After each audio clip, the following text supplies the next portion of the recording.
Bienvenidos a todos. Quisiera empezar dando las gracias a todos por haberos acercaros a pesar de la lluvia que tenemos hoy y que hemos tenido, de hecho, a lo largo de todos estos últimos días. Dar las gracias a la librería Troa por invitarnos a celebrar aquí esta presentación, esta magnífica librería, y sobre todo dar las gracias a las personas que me acompañan, a Daniel Lacalle, todos conocéis, no hace falta que le presente, es doctor en economía, es profesor en el Instituto EA Business School, es jefe de estrategia en Tresis también, es autor de innumerables bestsellers, también publicados en Deusto, y es sin duda junto con Pablo, uno de los grandes inversores que tenemos en nuestro país. Y dar la bienvenida también al protagonista del día, al autor del libro, Pablo Gil, también le conocéis todos, es economista, es inversor, es formador, tiene miles y miles de alumnos, y es jefe de estrategia en XTB, tanto en España como en Latinoamérica. Pablo, bienvenido. Muchas gracias. Bienvenido. Estaré pasándole la palabra a Daniel para que nos cuente su punto de vista acerca del libro, de los mercados financieros, de cómo está la situación ahora mismo, y tras ello cederé la palabra a Pablo Gil para que nos cuente el qué y el porqué del libro. Y ya para finalizar, haremos un pequeño debate. Esos están pagados. Todos los que queráis preguntar o simplemente compartir o vuestra opinión o explicarnos cualquier cosa, también tengáis ocasión de hacerlo. Así que sin más, muchas gracias de nuevo y le paso la palabra a Daniel Lacalle. Muchas gracias, Roger. Qué gusto estar con todos vosotros en este día, con este tiempo buenísimo. De hecho, ahí al fondo está una de las pocas personas que en medio de la lluvia de la Feria del Libro vino a que le firmásemos. O sea, que un saludo allí en los asientos baratos a todos. Qué maravilla, de verdad, Pablo, que hayas publicado un libro. De verdad, porque en el mundo de la inversión hay muchos libros. Pero libros de personas que tengan la combinación de experiencia, sentido común y además la voluntad de decir la verdad, no hay tantos, no hay tantos. Y bueno, pues yo a Pablo lo conocí hace relativamente poco, ¿Sí? Relativamente poco. Pero lo conocí porque me acuerdo que me hicieron una entrevista y dijeron, es que esas cosas que dice usted, solo las dice usted y Pablo Gil. Y digo, ya viva, vamos a buscar a Pablo. Y que tío, estoy de acuerdo con todo, ¿no?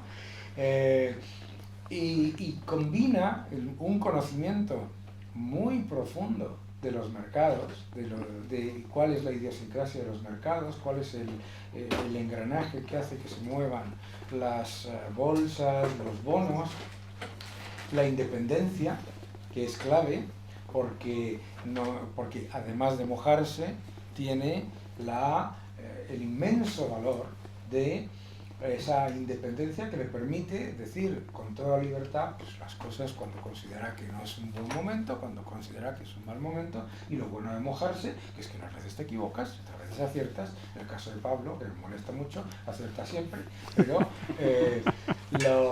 lo importante no es eso, lo importante es que haya escrito este libro. Lo importante es que haya escrito este libro porque yo creo que es muy necesario, ¿no? Está el mío, por supuesto, baratísimo, pero el suyo tiene un título que es clave. ¿Por qué? Porque las palabras más repetidas en el mercado financiero y en el entorno macroeconómico, entre economistas, etcétera, etcétera, las escucharéis todos, son esta vez es diferente. Las palabras más falsas de la historia, esta vez no es diferente. Y la importancia de aprender del pasado y de aprender de las crisis pasadas para invertir con sentido. Yo creo que este libro, aparte que, claro, a mí me llegó la copia, una envidia total, ¿no?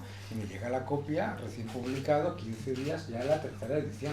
Hombre, esto no es aceptable, esto no es aceptable, Pero es un auténtico honor y un auténtico placer el poder presentar el libro con Pablo. Cuando me lo pidió, dije inmediatamente, estaba en una cena y mi mujer me dijo, tienes una cosa hasta las 6:30. Y digo, bueno, pero Lo hago seguro. Bienvenido, mira cómo he llegado. Una exhalación. Bueno, lo más importante, que compréis el libro, que lo leáis, que sigáis a Pablo, que es que de verdad es absolutamente esencial si os interesa el mundo de la inversión, de la macroeconomía y desde ese punto de vista independiente. Y bueno, pues que es un gusto que estéis todos aquí y que hayáis hecho de este libro el éxito que es y que seguirá siendo. Muchas gracias, Pablo, por invitarme. Ha sido a gusto. Muchas gracias a ti.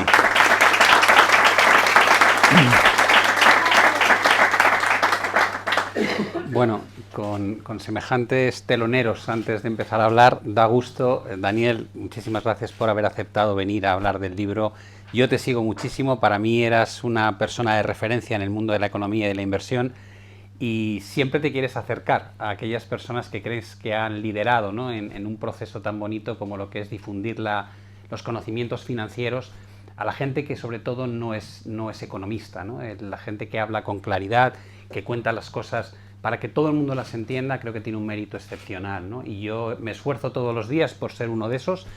Roger, evidentemente, también te agradezco muchísimo que hayas venido aquí a hacernos esa introducción previa. Y bueno, agradeceros, por un lado, a la librería, por supuesto, por habernos cedido el espacio y a todos los que os habéis molestado en venir hasta aquí. Sé que escribís muchísimo en redes sociales, yo intento contestar siempre que es posible. No es fácil porque escribís un montón y son muchas redes sociales. Creedme que hay veces que es un desgaste semanal de muchas horas el simplemente estar atento a vuestros comentarios, pero casi siempre son comentarios muy bien recibidos. Da gusto cuando te esfuerzas y ves que la gente lo aprecia, ¿no? El libro lo he intentado hacer en una clave muy básica para que todo el mundo lo pueda leer. No está pensado para lucirme ante economistas, sino para que la gente de a pie, gente como me habéis dicho cuando estaba firmando los libros, pues yo soy abogado o yo no he estudiado nunca economía y sin embargo me he enganchado. Creo que lo que dice Daniel es súper importante. Estamos viviendo un momento probablemente histórico por la duración de un entorno económico muy manipulado que ha llevado a inversores de los últimos 15 años que se consideran expertos porque llevan ya casi década y media, pero que solamente han vivido una realidad, ¿no? Es una realidad totalmente manipulada donde hemos visto una dicotomía como pocas veces yo he vivido en casi 40 años entre la realidad económica y cómo cotizan los activos. Y el motivo que nos ha llevado a percibir la realidad como la conocemos es precisamente porque ha habido alguien que se ha molestado en gestionar el riesgo por nosotros. Yo tengo algún compañero por aquí que ha pasado conmigo como Juanma pues casi 4 décadas en los mercados y yo creo que nunca antes hemos sido tan poco conscientes del riesgo latente que tienen las inversiones, porque cada vez que surge un problema el tío de Zumosol viene y nos lo soluciona, ¿no? Como decía Daniel, creemos que esta vez es distinto. Yo llevo casi 4 décadas. Si algo he aprendido es a desconfiar de esa frase, creo que es la más cara de cualquier inversor y a la larga te posiciona en un lado donde eres feliz mientras dura el cuento de Antoñita la Fantástica, pero cuando luego pincha descubres que no estás preparado para sacar partido a esos desplomes que son grandes oportunidades de inversión en el futuro. Tenemos todos la tendencia a que no nos guste la incertidumbre, sobre todo como inversores, preferimos lo conocido, ¿no? Y cuando alguien te dice que el panorama va a cambiar, que el paradigma económico va a ser distinto en los próximos 10 años, uno tiende a no creérselo porque es incómodo. No sabes qué te va a tocar, no sabes cómo vas a tener que actuar. Es mucho más cómodo pensar, seguiré haciendo lo mismo que he hecho los últimos años y me irá bien. Yo creo que estamos ante un cambio del paradigma económico y no quiere decir que se vaya a producir en 2 meses, ni en 3, ni en 6. Simplemente que hemos sentado las bases desde hace ya un par de años para vivir una situación económica muy distinta de lo que ha sido la realidad desde el año 2009. Cuando decidí escribir el libro, parte de la apetencia, y lo discutía con este compañero de inversiones que decíamos, vamos a llegar tarde a escribir el libro, pero la inercia de la tendencia es tan grande que nos ha dado tiempo a debatir, que no iba a dar tiempo y a escribirlo, terminarlo y venderlo. O sea que, de alguna forma, te da una idea de cómo el inversor no quiere cambiar su forma de actuar. Y yo creo que es un momento idílico para leer el libro porque pone de manifiesto lo que ha ocurrido, no ya en la bolsa, que a veces parece que el inversor está totalmente concentrado en un único activo, cuando realmente hay un sinfín de oportunidades en el mercado que no tienen que ver con la inversión bursátil. Creo que es un momento perfecto para abrir los ojos a las crisis en general. Hemos hablado en el libro de la crisis de renta fija que se produce pues en distintos momentos del tiempo, a crisis de divisas que han sido de las más duras que os podáis imaginar. En el libro descubriréis momentos muy concretos, como cuando se rompen las bandas de fluctuación de las divisas en los 90, la crisis del 97 y 98 de divisas asiáticas y del rublo, y luego nos hemos concentrado mucho a partir de entonces en las crisis de bolsa, ¿no? De 2001, 2002, 2008, lo que pasa en 2020, pero creo que hay que ver el mercado con una visión de 360 grados.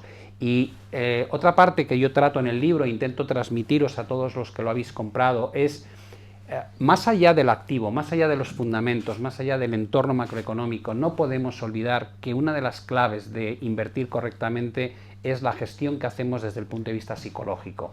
En toda crisis, y no hay que remontarse a 40 años, hay que remontarse a 400, 500 años para atrás, descubrimos que hay un denominador común, que es el ser humano. Tenemos la ambición, tenemos las ganas de forrarnos, tenemos las ganas de que todo nos salga bien, y luego somos unos gallinas y unos cobardes cuando el mercado nos pega 4 palos y ofrece oportunidades de inversión, pero estamos tan dolidos que no nos atrevemos a poner nuestro dinero en juego. Esa manera de perseguir los mercados y de abandonarlos cuando más jugosos pueden ser los retornos a largo plazo ha sido algo que nos ha acompañado eternamente. Y desde la burbuja de los tulipanes, ¿no?, que se menciona mucho como uno de los ejemplos más impresionantes de disparate por parte de los inversores hasta el día de hoy, se sigue repitiendo la misma pauta.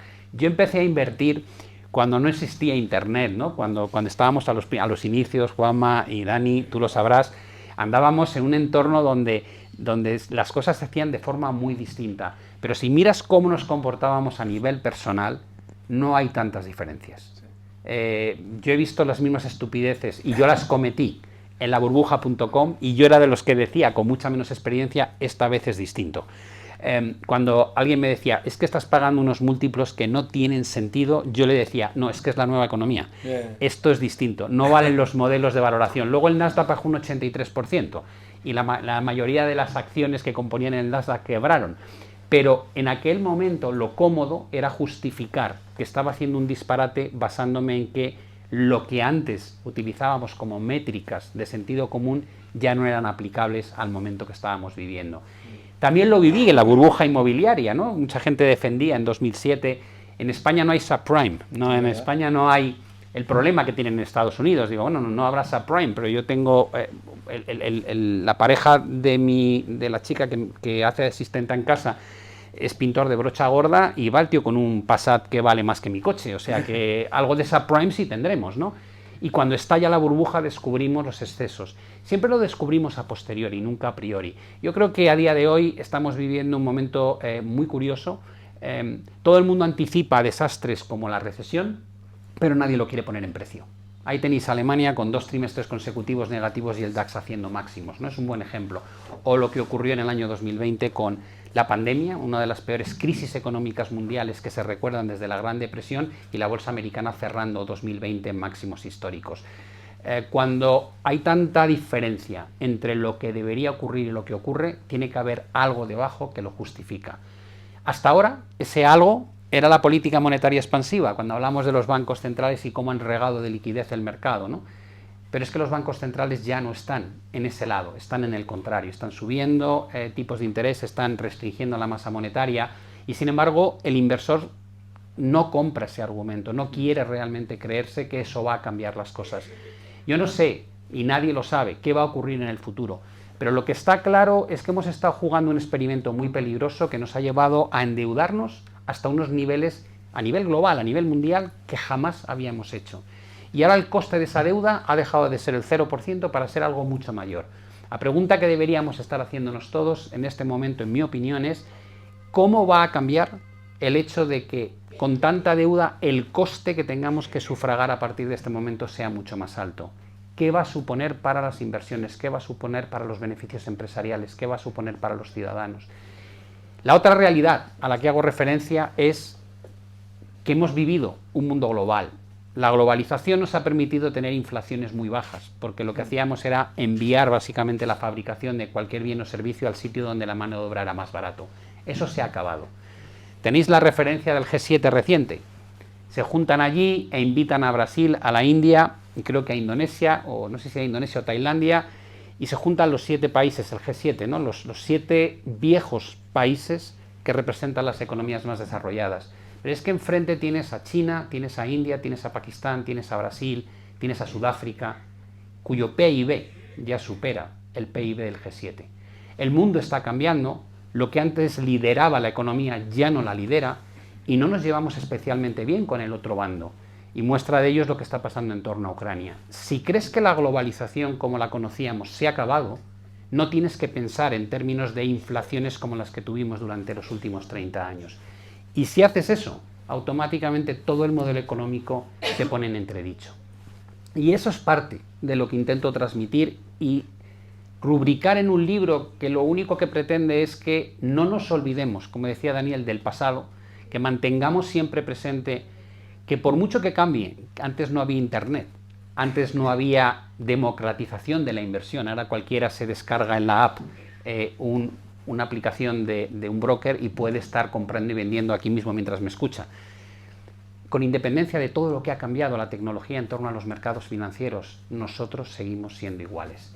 Y eso hace, en mi opinión, que las experiencias pasadas sigan teniendo un gran valor y que por eso merezca la pena repasar una y otra vez lo que hicimos y los errores que cometimos en las últimas décadas para no cometerlas en adelante.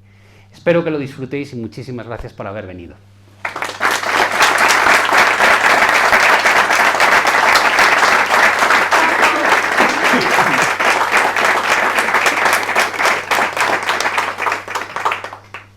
Muy bien, pues muchísimas gracias Daniel, muchísimas gracias Pablo, y abrimos ahora un momento de debate para todo aquel que quiera hacer alguna aportación o simplemente formular alguna pregunta a cualquiera de los 2 titanes que están aquí sentados a mi derecha.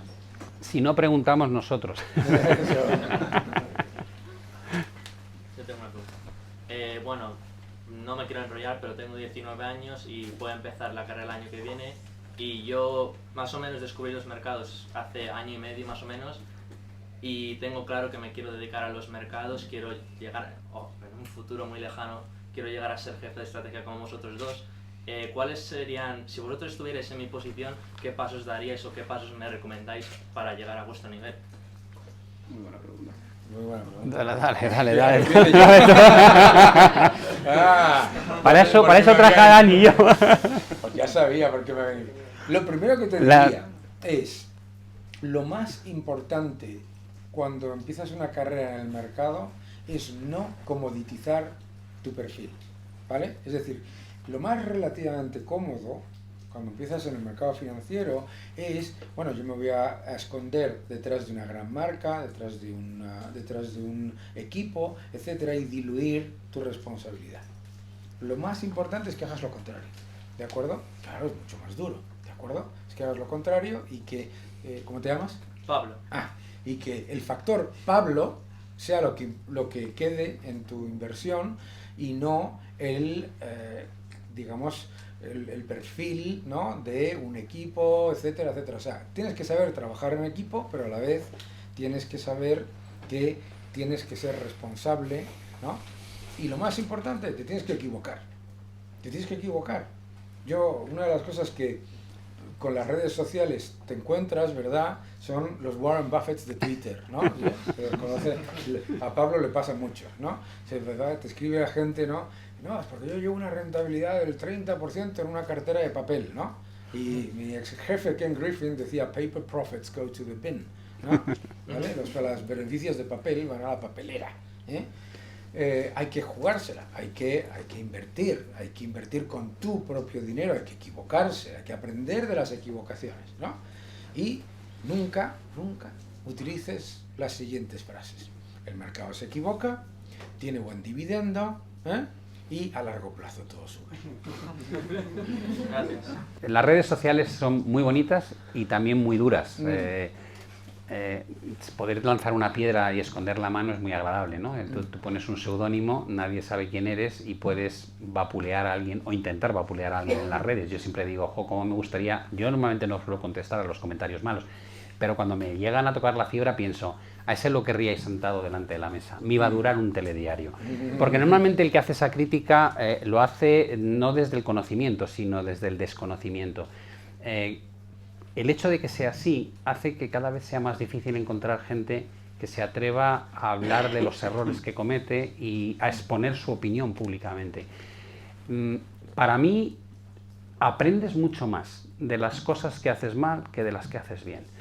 Y yo una de las recomendaciones que siempre he dado a todos los que me dicen cómo empezar y cómo continuar y cómo llegar, digo, llévate un libro de bitácora. Es decir, apunta todo lo que haces y por qué lo haces. Es como tener una ficha de trading, ¿no? Y te montas una carpeta y cada X tiempo, cada 3, 4 meses, no digo después de haber acertado o fallado, que da mucha rabia, pero cada 3 meses echan un ojo a esa carpeta. Y vas a encontrar un montón de cosas interesantes, de qué errores sueles cometer de forma recurrente y cuáles son tus aciertos también. Y eso te va a ayudar a pulirte, porque en el fondo puedes aprender de mucha gente, y yo lo hago, yo leo a muchos que me parece que son brillantes, pero es de tu propia experiencia donde vas a construir ese punto de diferencia con el resto del mercado.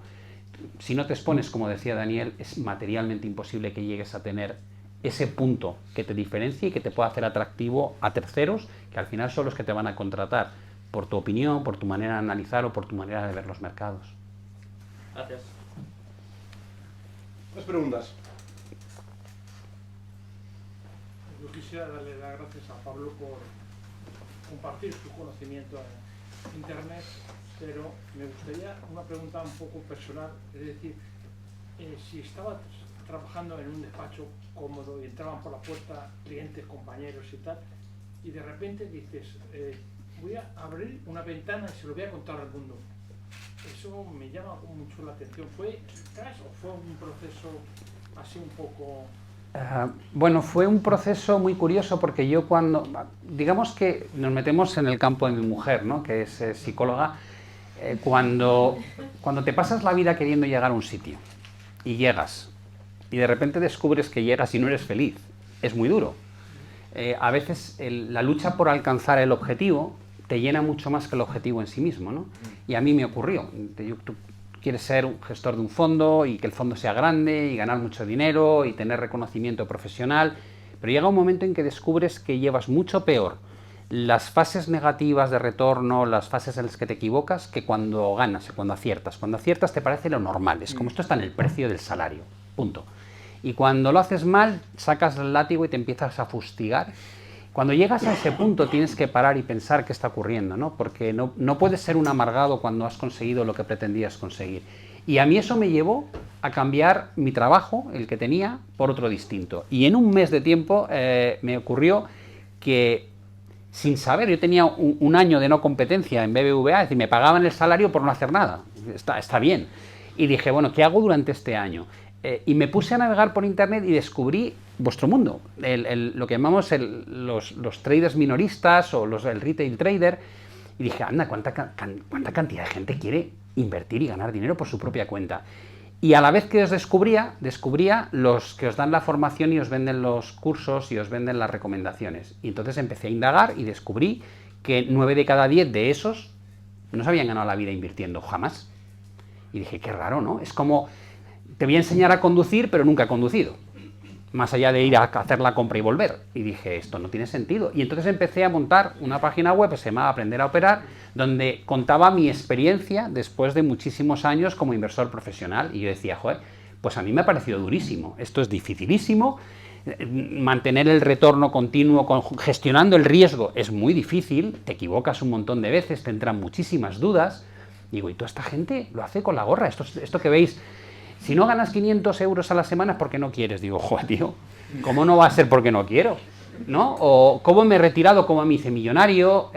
Yo siempre he dicho una frase que creo que cuenta o resume muy bien esta historia. La gallina de los huevos de oro no se vende, se usa. Si tú de verdad tienes un método tan infalible como te venden, ¿qué diablos haces vendiéndolo por 200, 300 o 500 euros? Te apalancas en el mercado y te haces millonario en 2 años.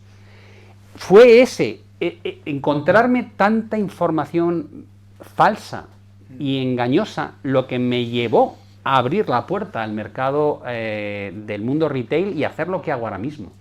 Luego las circunstancias te llevan por distintos derroteros, pero fue esa la semilla que dije, hombre, esto no hay derecho, ¿no? Esto que la gente cuente estas mentiras y otros ingenuos, en el buen sentido de la palabra, lo compren y se gasten su dinero para luego estrellarse cuando invierten, me parece que hay que denunciarlo. Y ahí nace un poco lo que he ido haciendo a partir de 2013 en adelante.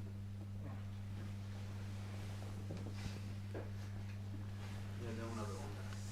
Y yo también soy un niño muy joven como Pablo y estoy a punto de salir al mundo laboral.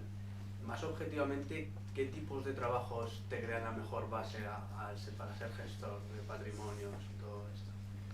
Como qué departamentos, es que todo el mundo quiere ir a M&A porque sí, le han dicho que son los mejores sueldos, pero creo que no a todo el mundo le gusta eso y me gustaría más tirar por mercados financieros. ¿Qué trabajos son los que mejor te van a enseñar? Yo lo primero que te diría, tengo aquí una de mis hijas, la pequeña, ninguno de mis hijos ha seguido mis pasos y me parece fenómeno. Creo que lo más importante es que hagas algo en tu vida que te guste. Yo siempre he dicho que aquí la prioridad es, si tú quieres llegar a tener éxito, vas a tener que currar un montón.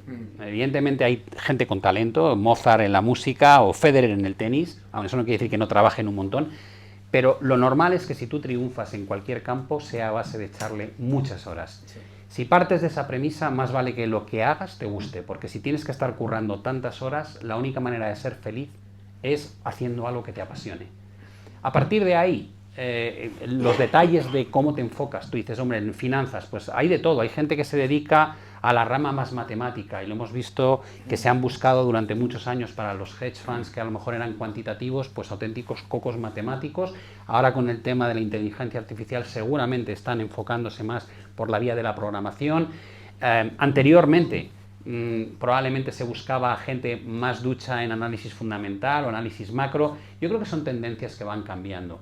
Yo no sabría decirte cuál es el foco que va a tener más interés dentro de 10 años, pero lo que sí te recomendaría es que, no, sobre todo en la edad que tienes, no te encasilles en un sitio.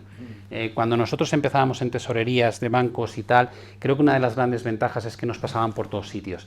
Es decir, que en lugar de, como ahora, especializarse... Yo me acuerdo de una anécdota, perdona que la cuente, un tío me dijo, no, yo soy experto en DAX. Dije, experto en DAX. Eso es como decirme, soy cocinero experto en pan. Digo, no, tú eres panadero. Es distinto, ¿vale? Es decir, el cocinero cocina de todo. Entonces, en esa fase en la que tú te encuentras, a lo mejor no sabes ni lo que quieres. Sí. Con lo cual, pruébalo todo. Sí. O sea, toca todo. Léete. Yo aprendí un montón de mi socio que era analista fundamental cuando yo era analista técnico. Entonces, digo, pues qué suerte tuve. Y lo aprendí muchísimo del analista macro que teníamos y aprendí mucho de la parte cuantitativa. Tienes que ir como a un buffet donde no quieres ponerte hasta las trancas de un plato. Tienes que probar un poquito de cada. Y eso es lo que te va a permitir decir, esto es lo que me apasiona, esto es lo que quiero hacer, más que dónde me van a pagar más. Creo que ese es el camino que tenéis que recorrer, sobre todo los que estáis en la primera etapa. Gracias.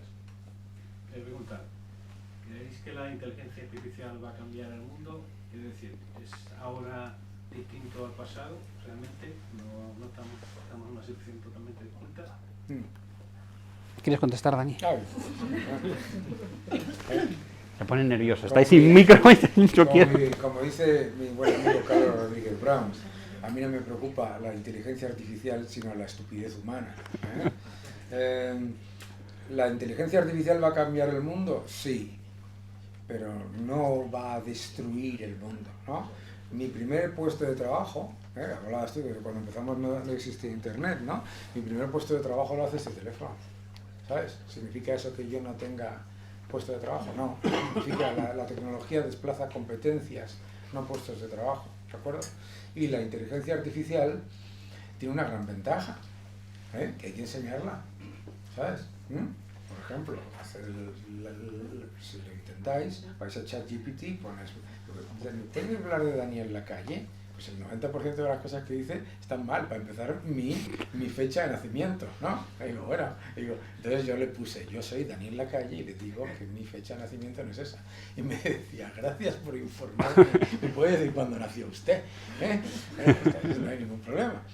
Entonces, la inteligencia artificial va a ser estupenda, igual que lo ha sido Internet, igual que fue la creación de la botella de agua, y no caigáis jamás en el error de pensar que la innovación tecnológica va a destruir la humanidad y la economía y todo eso, porque es una falacia siempre, y es una falacia siempre, sí.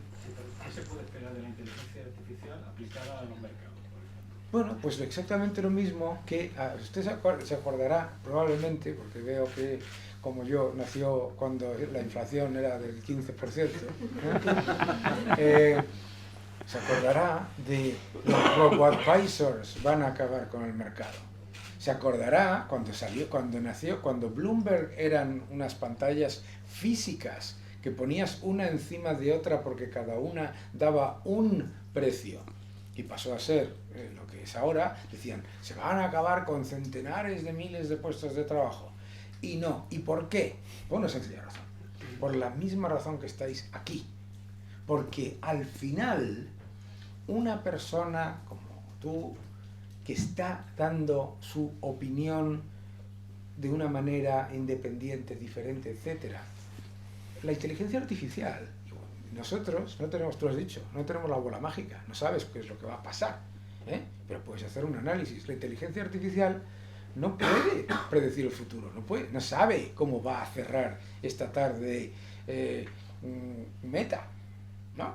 ¿Sabes? No lo sabe, ni lo sabes tú tampoco. Entonces, por eso, lo bueno que tiene el mercado financiero es que siempre estás aprendiendo, y la inteligencia artificial será otro instrumento adicional. Además, lo más importante, la inteligencia artificial no es la inteligencia artificial, que la gente se piensa que es la película de Schwarzenegger, que es una cosa que lo controla todo. Son millones de inteligencias artificiales compitiendo entre ellas. Eso es maravilloso, ¿sabes? Yo te añadiría un tema, y es que si te remontas, la historia es muy bonita, porque nos recuerda que muchos de nuestros miedos son absurdos, ¿no? Cuando piensas en los navegadores, dices, bueno, antes de los navegadores, digo, los taxistas eran unas máquinas, se sabían el callejero entero. Y dices, cuando llegan los navegadores, ¿se van a cargar a los taxistas? Digo, yo no veo que hayan muerto los taxistas. Y dice, bueno, se van a cargar cuando haya automoción, que no haya falta. No, digo, pues a lo mejor eso ocurre. Digo, pero ¿y todas las demás cosas que han pasado? En la cámara de fotos, ¿se ha acabado Kodak? Digo, sí, efectivamente, la cámara de fotos, como la entendíamos antes, ha evolucionado a otra cosa. Ahora casi todos tiramos las fotos con el móvil y los compartimos de forma instantánea. ¿Pero se ha acabado la fotografía por eso? Digo, no, simplemente has dado alas a que la gente que no teníamos ni idea de sacar fotos, saquemos fotos decentillas. Y además las compartamos inmediatamente. Todo lo que hemos hecho, antiguamente existían los traductores. Y ahora te traducen los documentos los propios navegadores. Y dices, bueno, se han cargado los traductores, digo, y han nacido un montón de nuevos puestos de trabajo a raíz de la evolución tecnológica. Hemos evolucionado como seres humanos al amparo de la tecnología toda la vida, y vamos a seguir haciéndolo. Lo que sí tengo claro es que habrá gente que se monte en esta nueva tecnología muy rápido, y habrá empresas que sepan aprovechar estas ventajas de las nuevas tecnologías y que tendrán un futuro mucho más prometedor que aquellos que se queden atrás. Blockbuster era la forma en la que consumíamos antiguamente la diversión en casa a través de nos mandaban los DVDs a casa o ibas al videoclub a cogerlo, y lo que ha ocurrido es que no supo evolucionar a la nueva tecnología y le comió la tostada Netflix, ¿no? Y dices, bueno, pero sigue estando en otro formato distinto. Y como eso encuentras miles de ejemplos. Nokia era la marca puntera, como puede ser Apple ahora en telefonía, en los años 2000, pero no supo adaptarse al nuevo formato y quedó como una compañía pues que ya no es puntera en lo suyo. Lo que tenemos que hacer es aprovechar, no huir de lo que hay, sino en cuanto sale. Hoy empieza un máster en inteligencia artificial, yo estoy suscrito a ese máster, yo voy a hacerlo. ¿Por qué? Pues porque me llama mucho la atención, y aunque me pilla ya un poquito más mayor de lo que debería para aprender estas cosas, me apasiona esta nueva ventana tecnológica que se va a abrir y creo que vamos a poder sacar mucho partido, aquellos que nos empeñemos en aprender a manejarla. Yo ya que habláis de inteligencia artificial, y porque está muy en boga también en los mercados, ¿no? Yo os conozco a los dos bien y hemos hablado muchas veces de esto, pero además cogiendo el título del libro de Aprendiendo de las crisis pasadas, quiero preguntaros que qué os está pareciendo este fenómeno que estamos viendo, porque se está comparando mucho con el furor de las .com, Nvidia cotizando a 40 veces ingresos, etcétera, ¿no? Si os parece que se está gestando como un sobrecalentamiento dentro de lo que es la inteligencia artificial como fenómeno bursátil, o cómo lo veis. Pues yo creo que aquí hay un tema que es importantísimo. Cuando tú localizas una ventaja competitiva en algo, normalmente pones en precio cualquier empresa que está ligada a esa nueva tecnología. Pero no quiere decir que la empresa que desarrolla la tecnología vaya a ser la que obtenga los mayores beneficios empresariales por desarrollar esa tecnología. En el año 2000 estábamos todos como locos con .com, pero realmente los grandes ganadores, quitando Microsoft, de esa era, llegaron en 2010. O sea, los que han liderado el Nasdaq y han llegado a capitalizaciones extraordinariamente grandes, con beneficios tremendos, han sido muchas redes sociales, por ejemplo, que nacen en 2010. Por tanto, hay una década entre la aparición de la tecnología a encontrar aquellas compañías que realmente capitalizan la tecnología generando grandísimos ingresos. Yo no sé si va a ocurrir algo parecido, es decir, a raíz de la tecnología muchas empresas se van a reinventar en la forma de hacer las cosas y tal vez esas empresas, algunas existen, otras vendrán más tarde, serán las que obtendrán el premio de haber sabido exprimir este tipo de nueva forma de hacer las cosas y generar beneficios extraordinarios. Por tanto, algunas de las que hay ahora tal vez justifiquen las valoraciones que tienen, pero otras muchas probablemente están viviendo un momento similar al que se vivió a finales de los 90. Sí, por añadir, es que es muy importante lo que acaba de decir Pablo, porque si tú lo piensas, la revolución tecnológica, lo que en nuestro libro baratísimo, la madre de todas las batallas, que llamamos la banda ancha tecnológica, viene de la sucesión de quiebras del año 2000. Es decir, la idea de que los primeros desarrolladores de la tecnología van a capitalizarlo en mayores beneficios suele ser un error.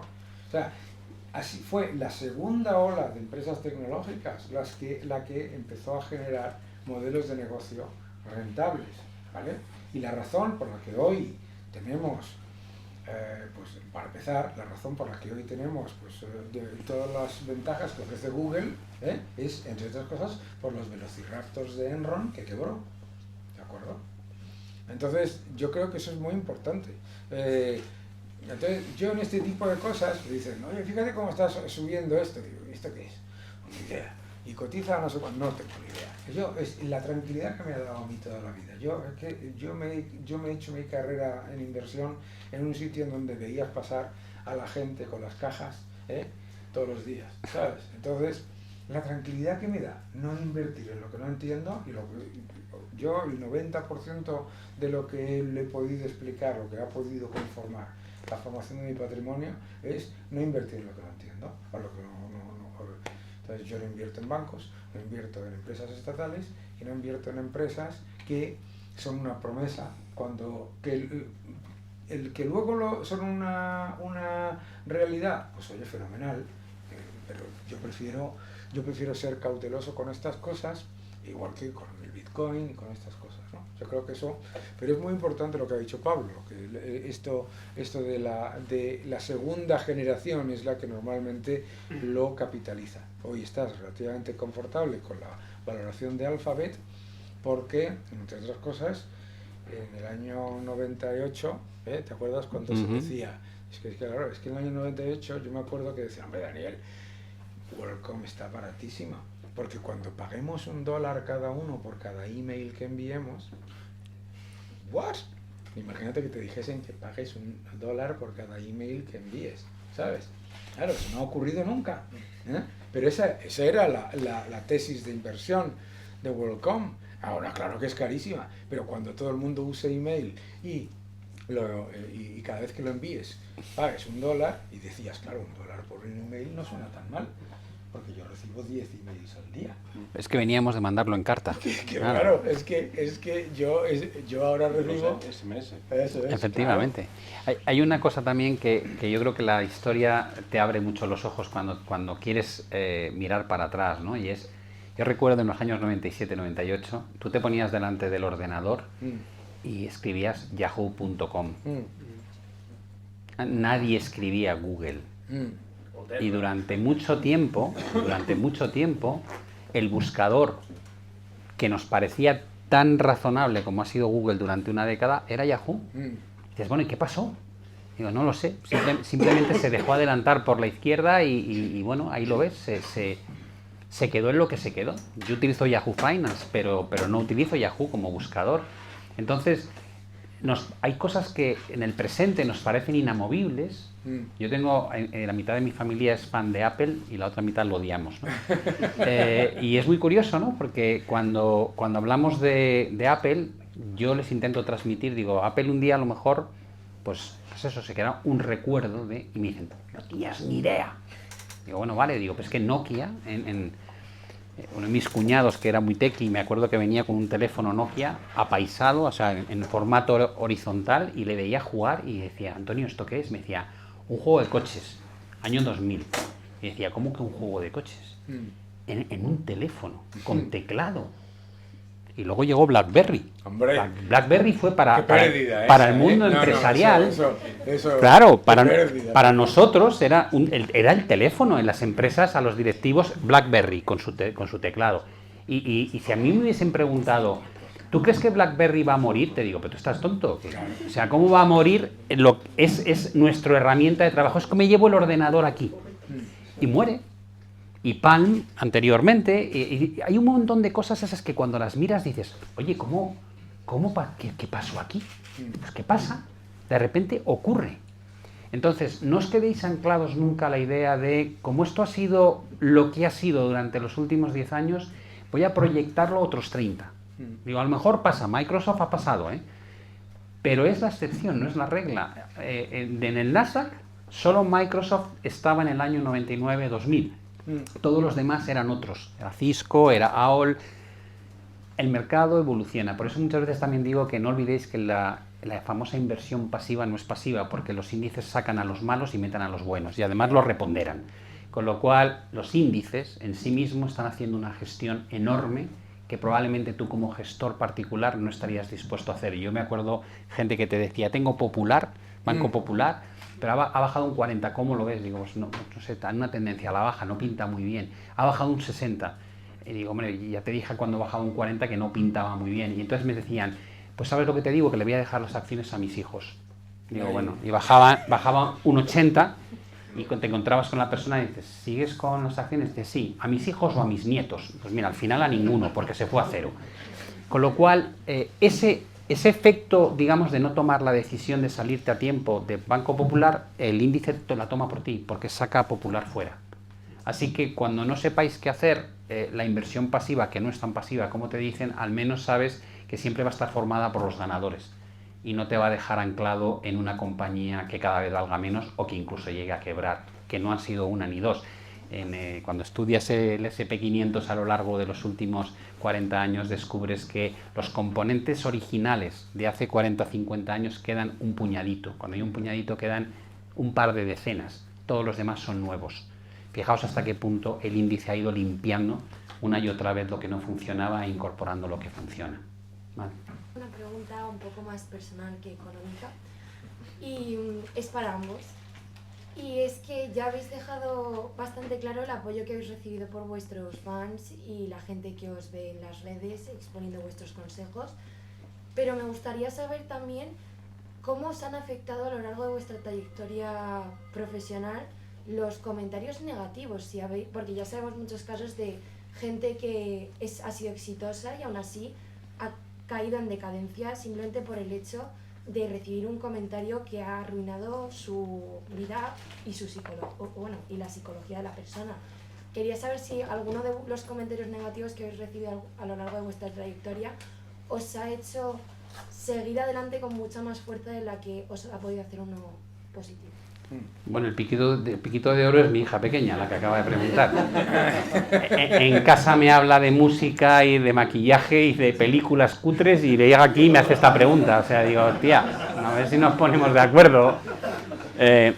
Bueno, yo creo que depende de cómo sea cada uno. Yo siempre he tenido, y creo que eso va en el ADN, no lo aprendes. Yo he tenido siempre la sensación de que cuando me pisan, me critican o me dicen no vas a poder, hay una especie de volcán dentro que empieza a ebullir y es como esta broma que se suele decir de a un tío no le puedes decir no hay huevos, ¿no? Porque automáticamente va y lo hace, aunque sea un disparate, aunque sea tirarse por un barranco. Pues yo tengo esa sensación interna, ¿no? Cuando alguien te dice no o te critica o tal, en lugar de venirme abajo, lo que me surge son ganas de luchar, ¿no? Entiendo que habrá gente que no sea así, que la crítica le suponga pues un problema, y lo que más me cuesta es no entrar en batalla. No es que me venga abajo, sino que a veces pues, mi mujer me dice no pierdas ni un minuto con este tío, y en el fondo pienso, es que le daba un repaso ahora mismo, me quedaba más a gusto, pero es lo que está buscando esa persona, y si tú le contestas, él se siente... Me han dicho muchas veces, esa crítica normalmente es una llamada de atención. Están deseando que tú les contestes. Como entres en esa línea, le has regalado lo que quería. Con lo cual, al final intento pasar bastante de esa crítica, y la que me duele, la que realmente me duele y la que me hace reflexionar no es la del tío que no sabe, sino cuando viene de alguien que sabe, ¿no?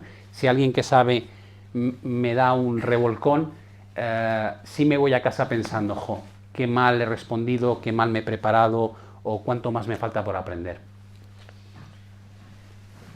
Vamos, coincido 100% en todo. Yo, cuando empecé en las redes sociales, vamos, ¿sabes? Como Mohamed Ali en un barrio chino, ¿sabes? O sea, ¿sabes?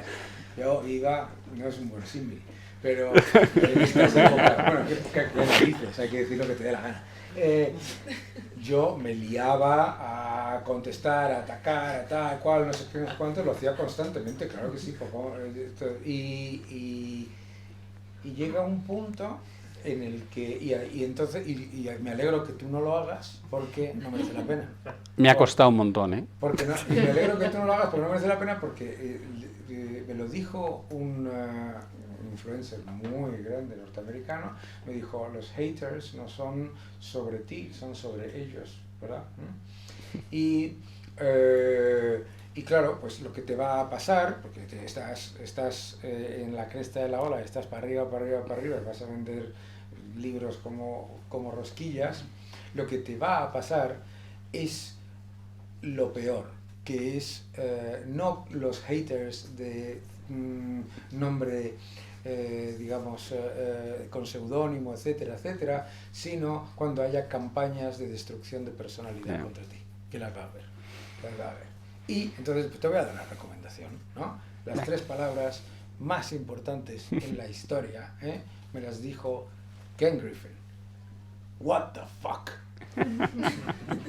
Claro, si te hacen una campaña de destrucción de carácter es porque ya has llegado. Porque tú ya estás. Ya, ¿sabes? Es la evidencia, ¿no? Es la evidencia.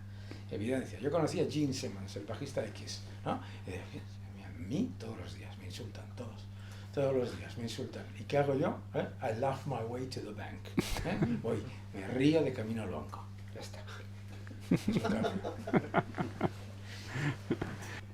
pregunta vendría siendo más que nada, ¿cuál fue tu acercamiento sobre la gestión de la psicología manejando un capital tan grande durante toda tu carrera?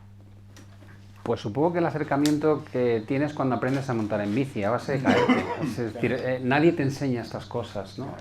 Y además cada uno tenemos una forma de actuar. Hay gente que se crece ante la adversidad. Siempre pongo el ejemplo de Nadal, ¿no? Un tío que cuando más difícil está el partido, mejor juega. Hay gente que tiene esa capacidad. Hay gente que se achica, o sea, que cuando tiene esa presión se viene abajo y lo ves en el que rompe la raqueta, en el que de repente se desconcentra y hace 2 dobles faltas y dices, uff, está perdido. Yo creo que todos pasamos por momentos críticos. Yo recuerdo algunos. Yo recuerdo los atentados del 11 de septiembre con una posición largo de Europa, corto de Estados Unidos y cierra la bolsa americana a raíz de la caída de las Torres Gemelas. Y los clientes, que evidentemente no son clientes particulares, son clientes institucionales y exigen más y saben más, te llaman y te preguntan, bueno, vale, ¿cómo vais? Y tener que responder, no lo sé. Bueno, ¿cómo no lo vas a saber? Digo, bueno, pues si te digo lo que vamos perdiendo, se te van a poner de corbata. Digo, pero no es real, porque es que tiene que abrir la bolsa americana. Claro. Y pasa un día, y pasan 2, y pasan 3, y la bolsa americana no abre, y la bolsa europea se está desplomando. Y tú te pasas todo el día viendo cómo el número rojo, en carteras muy grandes, es un número enorme. Y tú lo estás viendo y dices, madre de Dios. Y sigue sonando el teléfono, ¿no? Y ves al tío que levanta el teléfono, que es el ventas, y te dice, te lo paso, y tú, no. No, tío, no me lo pases. Es que ha llamado 4 veces. Digo, ya, pero es que no sé qué decirle. Son momentos en los que son días que no duermes, son días que te curtes, como digo yo, te sale costra. Y luego, cuando por ejemplo, nosotros teníamos un fondo market neutral y cuando llegó la crisis periférica, a las 6 de la tarde anuncian que no se pueden vender los bancos. Y nos quedamos diciendo, un momento, nosotros vivimos de comprar un banco y vender otro. Claro. ¿Cómo que no puedo vender los bancos? O sea, es como decir, se acabó tu negocio, al menos de momento. Son esas situaciones en las que ya no hablas de si ganas, no ganas, dónde pones el stop. Es qué diablos hago yo con el modelo de negocio del que vivo. ¿Y qué le cuento a mi cliente cuando me llame? Porque va a llamar en cuestión de 10 minutos diciendo, ¿qué vais a hacer? Pero si no me llevo la pasta. Son situaciones complicadísimas para las cuales no hay recetas, no hay manuales de actuación y que las vives y las sobrevives como puedes, con mayor o menor estilo. Difícil que no te dejen cicatrices. O sea, yo creo que al final, yo la crisis 2008 teníamos un fondo que solo podía invertir en bancos y el sector bajó un 90%.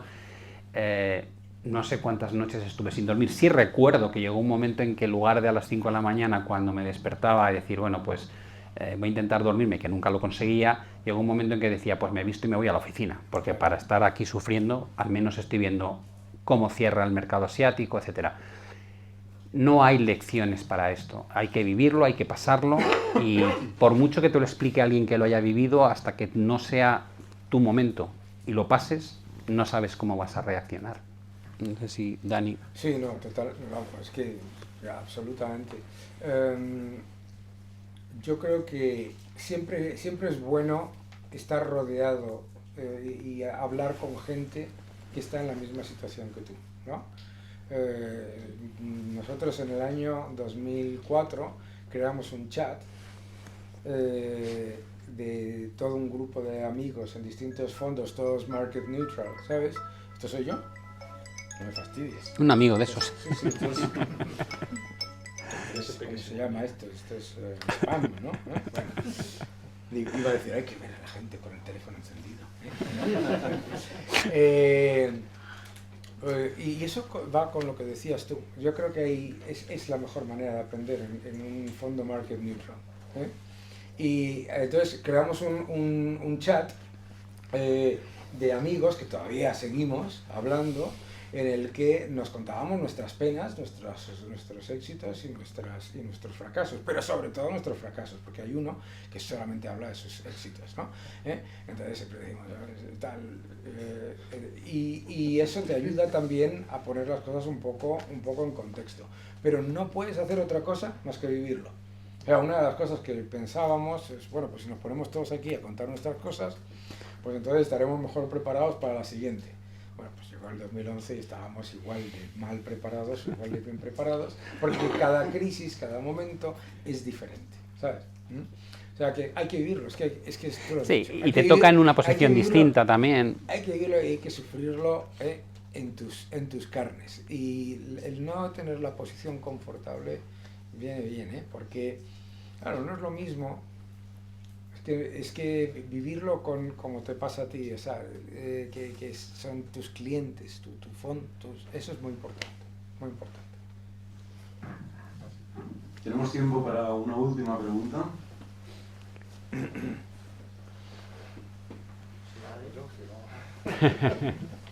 ¿Sí? ¿Quieres hablar? Sí, más que nada sobre China. ¿Qué opinas? ¿Es buen momento para comprar China ahora mismo? Mira, ahí no vamos a estar de acuerdo Daniel y yo. Mira, yo una de las cosas que más me gusta de una inversión con una visión largo plazo, hablo de no unos meses, sino unos cuantos años, es cuando a nadie le gusta. China es un entorno muy complicado porque no tienes visibilidad, ¿no? Es como conducir con la niebla, ¿no? Y dices, ¿no habrá una vaca ahí en mitad de la carretera? Digo, pues sí, puede haber una vaca. El gobierno chino cambia las reglas del juego continuamente y además no es libre mercado, tiene unas condiciones que al final dan miedo, ¿no? Pero la valoración es muy tentadora y es probablemente el único país del mundo que ahora mismo no tiene problemas de inflación y tiene tipos de interés reales positivos, realmente positivos. Con lo cual, a mi parecer, si cumplen, que ese es el riesgo, que no lo cumplan, si cumplen con que su objetivo es conseguir tasas de crecimiento mejores los próximos años, con un margen para hacer política monetaria y fiscal expansiva, cosa que en ningún otro sitio hay en este momento, y con valoraciones en una bolsa que están bastante deprimidas en comparación con otras bolsas, a mí sí me gusta.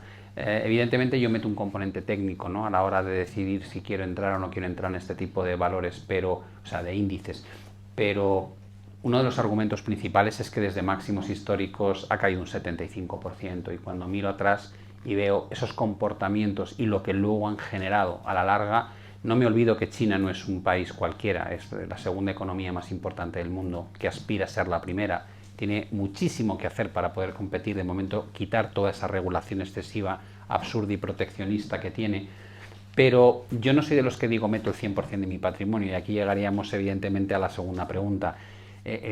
La gente se preocupa tanto de qué hay que comprar, mejor dicho, se preocupa tanto de cuándo hay que comprar y cuándo hay que vender, y tampoco de lo que hay que comprar y cuánto hay que comprar, que demuestra lo malos inversores que son en general, ¿no? Una cartera tiene que ser una cartera diversificada. Tú puedes tener exposición a China y eso no quiere decir que si no te funciona te vayas a arruinar, ¿no?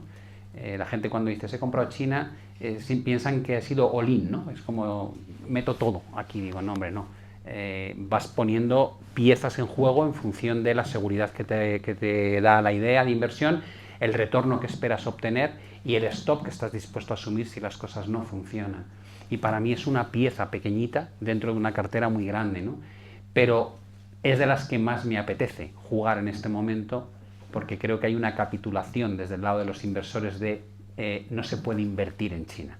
Y eso a mí me suena muy bonito, a mí me gusta, porque lo he escuchado al final de la crisis financiera, no se pueden tocar los bancos, lo he escuchado al final de la crisis inmobiliaria, no se puede tocar el mercado inmobiliario, lo he escuchado en las .com cuando quebró la mayoría de las compañías del Nasdaq, no se puede entrar en el mundo de la tecnología, y así sucesivamente. Y luego miro el resultado y digo, oye, mira, cuando a nadie le apetecía, normalmente era cuando surgía la mejor oportunidad de inversión, siempre hablando en términos de largo plazo. Pues sí que vamos a estar en desacuerdo. Sí, sí. Ya te he dicho yo que esta no... Yo tengo otra filosofía, ¿no? Que es, fíjate, en realidad no estamos en desacuerdo. Lo que dice Pablo tiene mucho sentido. Pero a mí me dijo Easy Angelander, el dueño de Millennium, me dijo, no solamente tienes una obligación con los clientes, tienes una obligación con el mundo. Yo no invierto en China. Mi dinero no va a eso. Ni invierto en Cuba, ni invierto en Rusia, ni invierto, me da exactamente igual. Y además, ¿por qué? Porque siempre es el mercado más barato del mundo. Siempre. Hace un 75% era la bolsa más barata de todas. Y ahora también. Rusia también, Rusia igual. Vas a Rusia, oh, qué barato está Gazprom. I don't care. Next. Yo no lo hago. No lo hago, pero por una cuestión moral. Porque China, hay un libro que os recomiendo a todos que se llama We Have Been Harmonized. China no está abriendo su economía como tú bien dices que debe hacer, está cerrándola.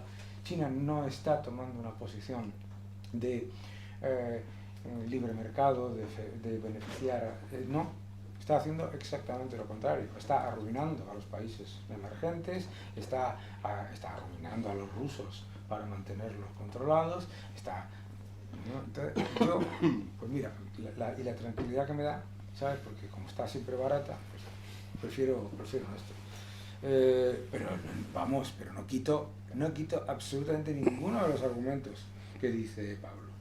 Pero la pregunta es, ¿mi dinero dónde va? ¿no? Yo es que tengo menos ética.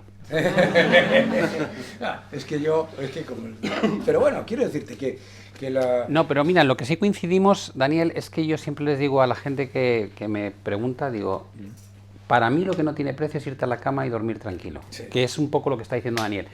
No tienes que coincidir en los criterios, simplemente tienes que estar convencido de que lo que has hecho tiene sentido. Y si estás convencido, pues estás tranquilo, y cuando te metes en las cosas porque los de alrededor te dicen que hay que hacerlo y tú no estás convencido y las cosas no funcionan, empieza el calvario. Entonces lo que hay que ser es consecuente con tu manera de analizar, con la forma en la que tú expresas tus posiciones, la manera en la que inviertes. Simplemente dejarte, a lo mejor tenemos demasiada tendencia a escuchar a otros. Sí. Y muchas veces se produce ese efecto FOMO que decimos, ¿no? Del fear of missing out, que te obliga casi a estar porque da la sensación de que eres el único tonto que no está forrándose. Y eso te lleva a comprar los meme stocks como se compraron en 2021, las tecnológicas que perdían dinero, criptomonedas en máximos. Entonces, ser coherentes con vuestros criterios de inversión creo que es fundamental. Y yo hago mucho análisis de por qué me meto y qué pretendo obtener de las inversiones que tomo, ¿no? Habrá gente que te dirá, mejor Japón. Y te digo, bueno, a mí es que lo que hace el gobierno japonés y el Banco de Japón me parece una auténtica vergüenza. Es una manipulación de la economía. En otros términos, juega con las reglas aparentemente de mercado, pero sin saltarse las reglas de mercado. Al final es una economía que controla la divisa, controla el mercado de bonos, controla la bolsa, y digo, por favor, y estará subiendo como la espuma y todo el mundo está encantado, ¿no? Entonces, hay que tener esa visión un poco parcial, ¿no? de por qué ocurren las cosas. Cada vez, por desgracia, creo que tenemos menos economía libre de mercado. Cada vez hay más intervencionismo, cada vez hay más intereses creados. Lo de la Reserva Federal y los bancos en Estados Unidos es una vergüenza. Y parece que nos gusta, ¿no? Que, no pasa nada, porque siempre vienen a ayudarnos. Claro. Pero realmente, si no estuviésemos involucrados, si lo viésemos desde fuera, la sensación que tendrías es de lo que teníamos antes a lo que tenemos ahora, hemos bajado muchísimos escalones en calidad. Y para los inversores como nosotros, creo que el entorno es más complejo. Sí. Era mejor antes. Perdonad, pero es que no, me están diciendo de la librería que tenemos que poner punto final aquí a esta presentación, porque son las 8:10, la librería cierra a las 8:30 y seguro que habrá todavía alguna persona que querrá comentarle algo en privado a Pablo y pedirle que le firme el libro. Así que sintiéndolo mucho tenemos que poner punto final, no sin antes agradecer muy mucho a Daniel que nos haya acompañado hoy aquí, felicitar de nuevo a Pablo por el éxito del libro y agradecer a todos vosotros que nos hayáis acompañado. Muchas gracias.